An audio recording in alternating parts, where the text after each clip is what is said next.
Le président de la République, un personnage que j'ai toujours respecté, que je continuerai de respecter, et dans sa personne, et à travers sa fonction, et je n'aime pas les attaques ad hominem, s'est livré, il y a quelques jours, à une attaque contre Badinter et moi-même sur le thème, ils ont tenu des propos choquants. On va l'entendre, le président de la République. Alors allons-y. Il y a des choses qu'on a entendues, qu'on aurait préféré ne pas entendre. Franchement, il y a des propos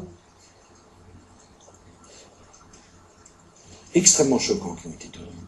Pour que les choses soient très claires, Jack Lang, la phrase qu'il vous reproche, c'est celle-ci.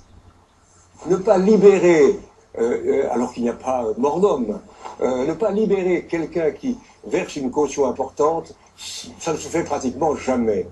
Alors qu'il n'y a pas mort d'homme. Non, et les mots précédents rappellent ce qu'est la tradition new-yorkaise et la tradition américaine. Et en effet, ce que j'ai dit clairement, le propos a été défiguré, c'est que... Pas tout à fait clairement, Jack Lang. C'est vrai qu'on pouvait comprendre que le viol n'était pas quelque chose de grave. Pas seulement ce morceau, mais l'ensemble. J'ai expliqué à ce moment-là que le comportement de l'accusation était spécialement partisane et acharné contre Dominique Strauss-Kahn, qu'on l'aime ou qu'on ne l'aime pas, qu'il soit coupable ou non coupable, je ne sais pas, je ne connais rien de l'affaire. Donc je me prononçais uniquement sur la procédure.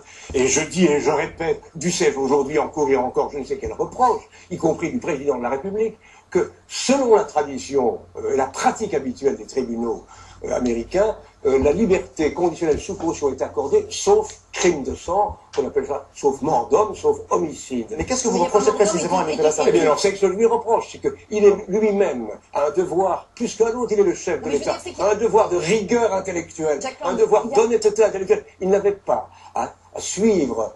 il n'avait pas à suivre le dernier aboyeur qui passe. Il avait à lire lui-même le texte qu'il n'a pas lu. Il n'y a pas mort d'homme est une formule populaire où on peut dire c'est pas grave, il n'y a pas mort d'homme, c'est pas la même chose. Quand on entend cette phrase, on pense que vous dites que le viol n'est pas grave. Si vous aviez dit crime de sang, oui, mais tout le monde a entendu au sens figuré dans la formule populaire. Jean-François Kahn. Oui, d'accord, mais ça peut se rectifier dans la minute. Il se fait que le président de la République s'exprime 2 jours après.